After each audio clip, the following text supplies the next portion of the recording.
More than 4 years, the automaker CEO seeming to break ranks with much of corporate America right now, delivering some harsh words about President Trump's tariff plans. A 25% tariff on all cars that are not made in the United States. If they're made in the United States, there's absolutely no tariff. It started as a whisper in Detroit, a quiet conversation behind factory doors. Then, like a thunderclap, it roared across the industrial core of America. Ford Motor Company, the icon of American grit, steel, and scale, had just been hit with a blow no one saw coming. Factories shuttered, workers sent home, production lines frozen. And at the center of it all, tariffs. Not from a foreign adversary, but from Washington. Before we go on, hit that like button to help us beat the YouTube algorithm and show your support. On May 17th, Ford shocked the nation by announcing the shutdown of several of its most legendary U.S. assembly lines. The Chicago plant, once the proud home of the Ford Explorer and Lincoln Aviator, went silent. The Michigan assembly plant, birthplace of the Bronco and Ranger, halted operations. Thousands of workers were told, go home. Wait for a call. No one knows when it's coming. The reason? Tariffs, not the protective kind, but the punitive ones. The kind that were supposed to bring jobs back to American soil, but ended up unraveling them instead. President Donald Trump's trade war had finally landed on the assembly line. A sweeping 25% tariff on all imported auto parts and vehicles, aimed at China and Mexico, ended up battering America's own factories. Ford projected a staggering $1.5 billion earnings hit in 2025, a financial gut punch no company, not even Ford, could withstand. And so the shutdown began. It didn't stop with Ford. Across the Midwest, the shockwaves rippled. General Motors scrambled to reconfigure production, laying off hundreds and quietly moving some truck assembly back to Indiana.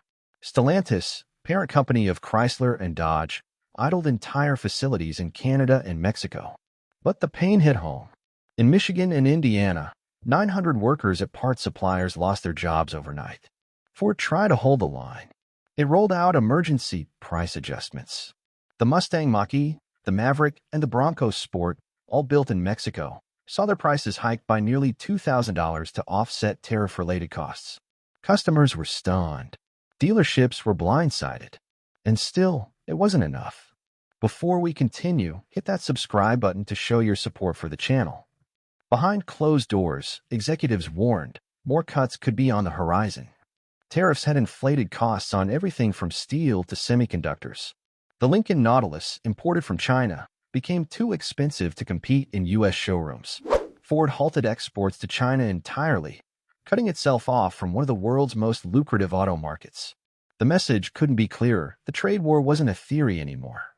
It was official policy, and it was inflicting real damage. Trump didn't budge. When questioned about Ford's production freeze, he dismissed it as expected. Then he doubled down. They should have brought production back a long time ago, he said. These tariffs are about America first. The statement sent shockwaves through auto industry boardrooms. If the president could shrug off Ford's collapse, who would be next? Warning signs flashed everywhere. Stellantis halted SUV production in Mexico for an entire month. Parts dried up. Assembly lines stopped. Workers fell silent. Then came the layoffs. 5 U.S. stamping plants tied to those same models saw job cuts. Morale cratered. Executives dodged the media. And for the first time in years, the union turned openly critical of the company. This wasn't pressure anymore. It was survival. At GM's Fort Wayne truck plant, where Silverado and Sierra pickups are made, the company tried to take a stand. They added a shift, hired 200 workers, reopened a facility that had been paused for retooling. The goal? Build more trucks on U.S. soil and dodge the tariff hit. For now, it worked. But even that victory came with a warning. If supply chains don't adapt, even the most loyal plants could fall. Nissan had already started canceling U.S. orders for certain SUVs made in Mexico. Toyota slowed its shipments. Honda raised prices. The storm wasn't fading. It was gaining strength. And then came the customers.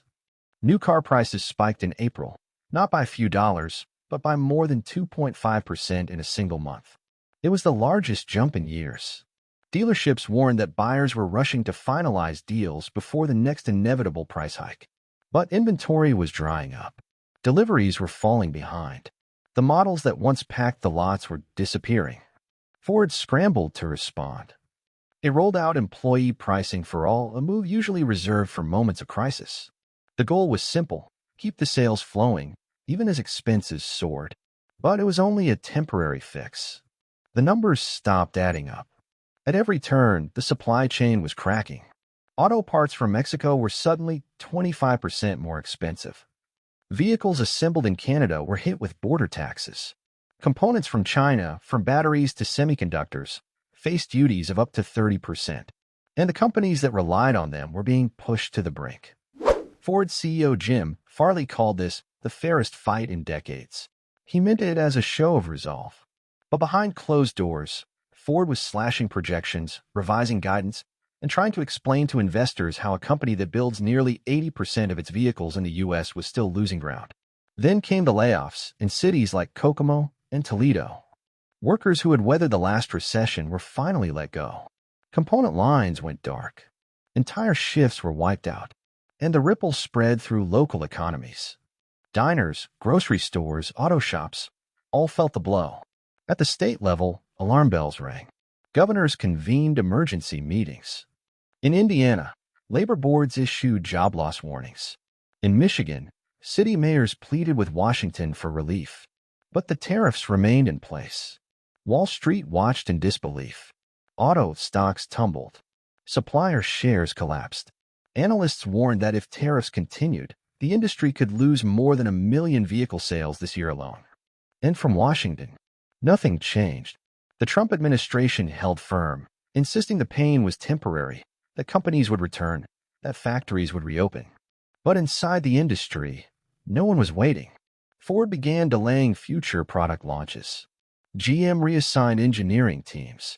Stellantis implemented a hiring freeze. And in the background, a whisper turned into a roar.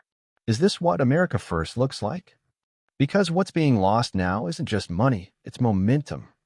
North America's auto industry was once a finely tuned engine. A trinational system spanning the U.S., Canada, and Mexico. Thousands of suppliers. Tens of millions of vehicles. That system is now breaking apart. Ford can't simply relocate all production to the U.S. overnight. Neither can GM.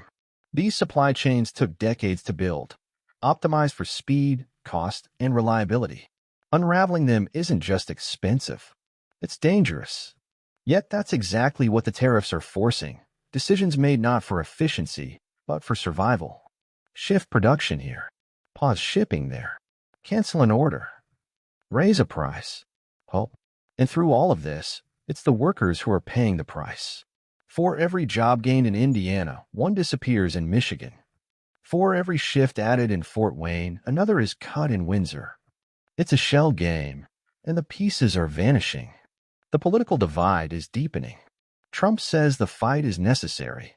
Democrats argue the cost is too steep. And caught in the middle are workers watching their paychecks shrink, their futures dimming. What happens next? The industry braces for retaliation. China has already hit back with tariffs on American-made vehicles. U.S. auto exports are slowing. Global buyers are shifting toward Korean and European brands. American cars are becoming too expensive abroad and soon perhaps at home. Ford isn't gone. Not yet. But for the first time in generations, it's staggering. And the workers who built this company, who gave it their lives, raised their families on its wages, are now asking the question no one wants to answer. Was it worth it?